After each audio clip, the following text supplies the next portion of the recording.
ओम नमो भगवते वासुदेवाय। कर्म तो हर मनुष्य करता है और उसी से उसका भाग्य भी निर्मित होता है। अर्थात मनुष्य अपने भाग्य के निर्माण स्वयं है। अगर इंसान को अपना भाग्य सबल और सक्षम बनाना है तो उसे कर्म भी उसी के अनुसार करना पड़ेगा। इसमें संभव है कि सभी कर्मों में कई बार अनुचित कर्म न चाहते हुए भी हो जाते हैं और उसका परिणाम होता है उसका फल, जो हमें संचित कर्म के रूप में मिलता है और वही हमारा भाग्य बनकर जब हमारे सक्षम प्रस्तुत होता है तब हमें बहुत दुख होता है। और कई बार तो ऐसे कर्मों का फल हमें इस कदर मुसीबत में डाल देते हैं जिससे छूटना लगभग असंभव सा लगता है।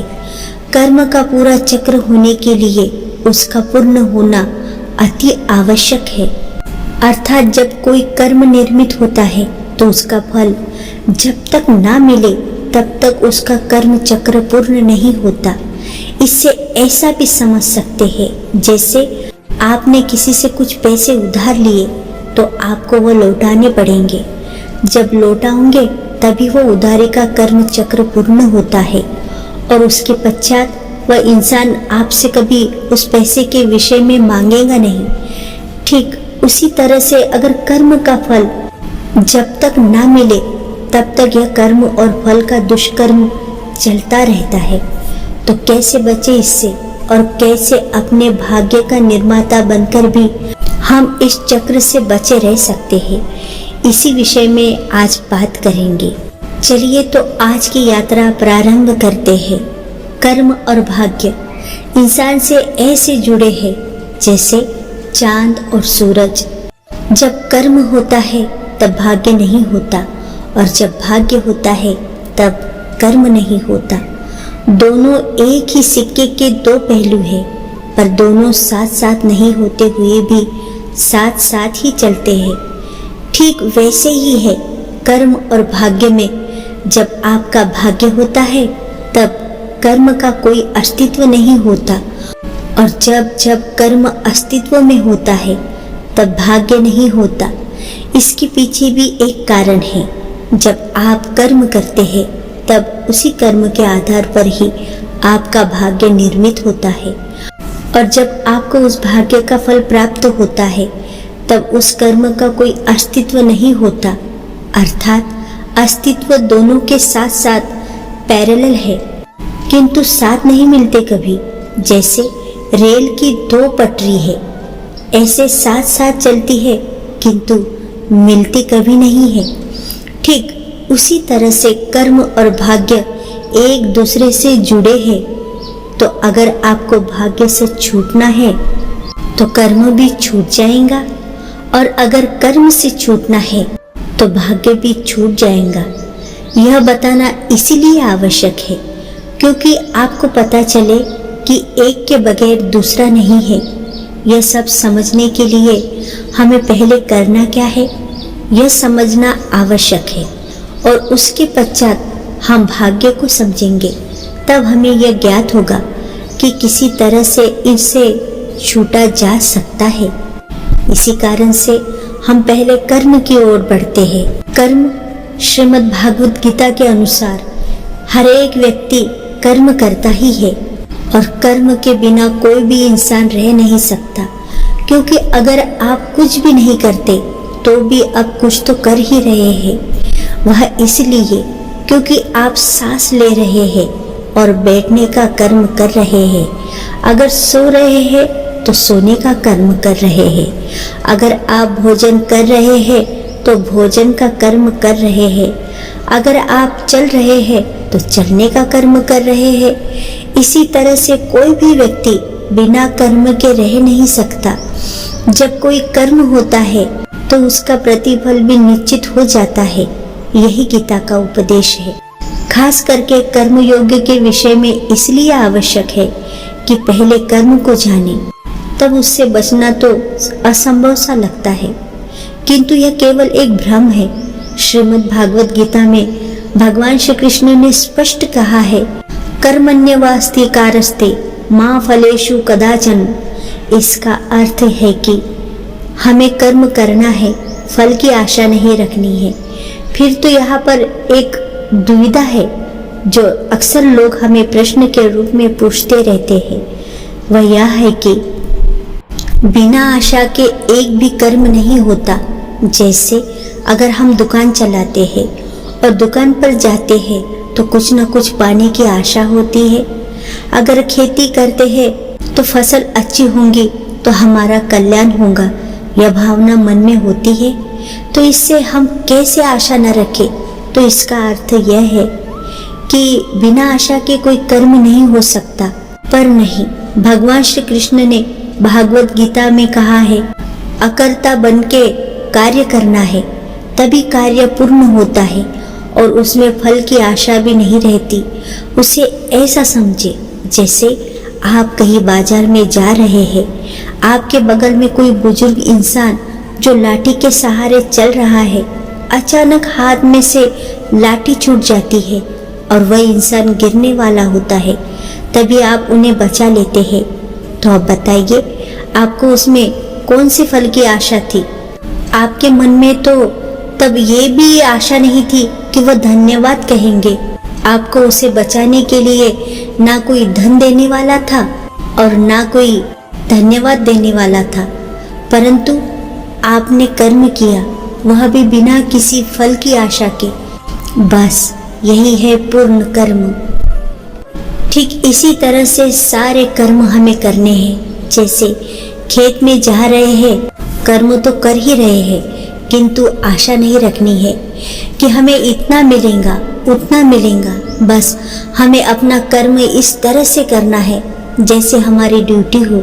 जैसे ईश्वर ने हमें, परमात्मा ने हमें एक कर्म करने के लिए भेजा है और वह खेत है, हमारा नहीं है, वह परमात्मा का है, ऐसा समझकर, और फसल भी परमात्मा की ही है, ऐसा समझकर कार्य करना है।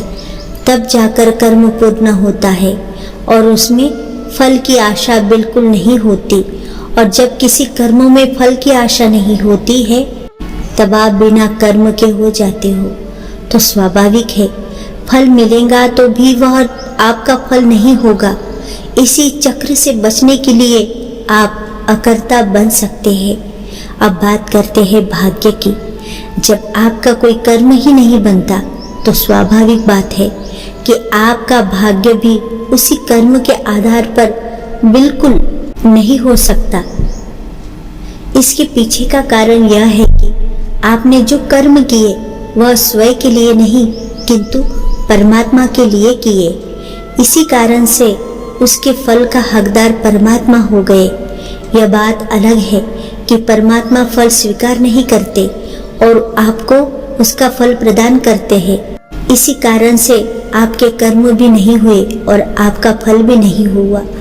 अब यहाँ पर कई लोग प्रश्न करते हैं कि तो क्या बुरा कर्म करते वक्त भी यह नियम लागू होता है?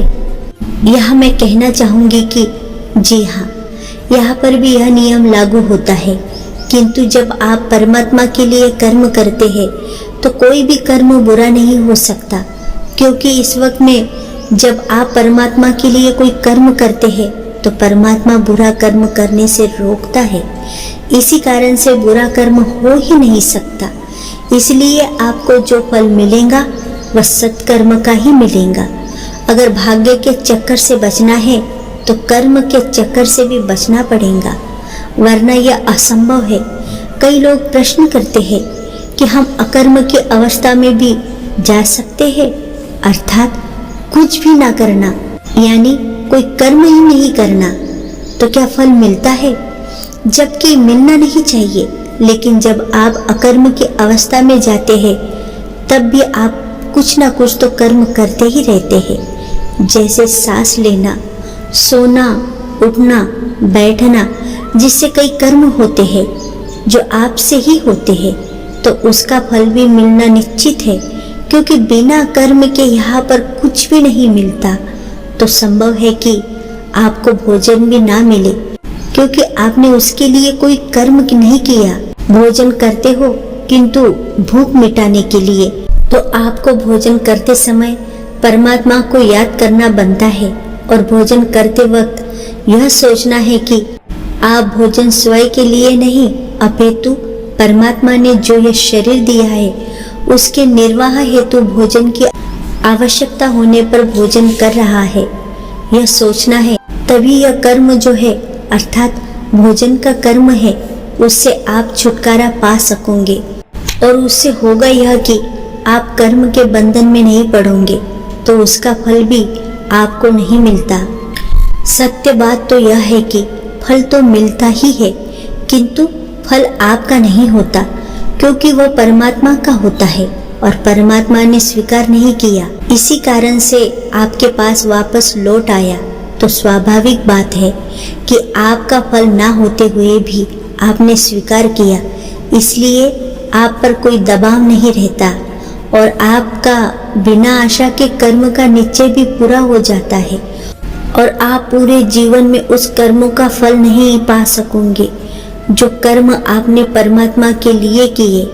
इसी कारण से आपका भाग्य निर्माण नहीं होता और आप जन्म मृत्यु के बंधन से बच सकते हैं क्योंकि हमारा अगला जन्म भी इसी जन्म के कर्मों के आधार पर निश्चित होता है। जब आपने इस जन्म में बिना फल की आशा के ही सारे कर्म किए हैं तो स्वाभाविक बात है कि आपका कर्म बनता नहीं और जब कर्म बना नहीं तो उसका फल भी आपको नहीं मिल सकता। तो आपको भुगतना करने के लिए दूसरा जन्म कदापि नहीं लेना पड़ेगा और आप मोक्ष को प्राप्त हो पाओगे। भगवान शिव की प्रथम पत्नी सती जब अग्निकुंड में अपना देह त्याग कर रही थी तब उसके पिता दक्ष ने उन्हें बहुत बुरा भला कहा था। तब सती को क्रोध आ गया और उन्होंने अपना आदि शक्ति रूप का दर्शन करवाया था और बोला था कि वह चाहे तो तत्काल दक्ष का वध कर सकती है, चाहे कितने भी वरदान उसे मिले हो, किंतु वह ऐसा नहीं करेंगी क्योंकि दक्ष इस जन्म के देह के वक्त पिता थे और पिता की हत्या करके कर्म बंधन के चक्कर में नहीं पड़ सकती। इसलिए उन्होंने स्वयं अपने देह को अपनी स्वयं ऊर्जा से नाश कर दिया था। जब ईश्वर देवी देवता इत्यादि करना बंधन के चक्कर में नहीं पड़ते तो हमें भी नहीं पड़ना चाहिए। कर्म और भाग्य का चक्र ऐसा दुष्चक्र है जिससे निकलना बहुत ही दुष्कर कार्य है क्योंकि एक बार इसमें फंसे तो इंसान उसमें फंसता ही चला जाता है। एक कर्म को कर लिया तो उसके फल के चक्कर में अन्य कर्म भी हो जाते हैं और इसी से सब भाग्य निर्माण हो जाता है। इसलिए भगवत गीता में भगवान श्री कृष्ण द्वारा कहा गया श्लोक का स्मरण करिए और उस पर चलने का दृढ़ निश्चय करिए तो आप कभी भी कर्म बंधन के चक्कर में नहीं पड़ोगे और आपका मोक्ष का मार्ग सरल हो जाएगा। तो लाइक शेयर और सब्सक्राइब जरूर कर दीजिएगा। तो बने रहिए मेरे साथ, तब तक के लिए धन्यवाद। प्रेम से बोले राधे राधे राधे राधे। जय श्री कृष्ण, जय श्री कृष्ण, जय श्री कृष्ण।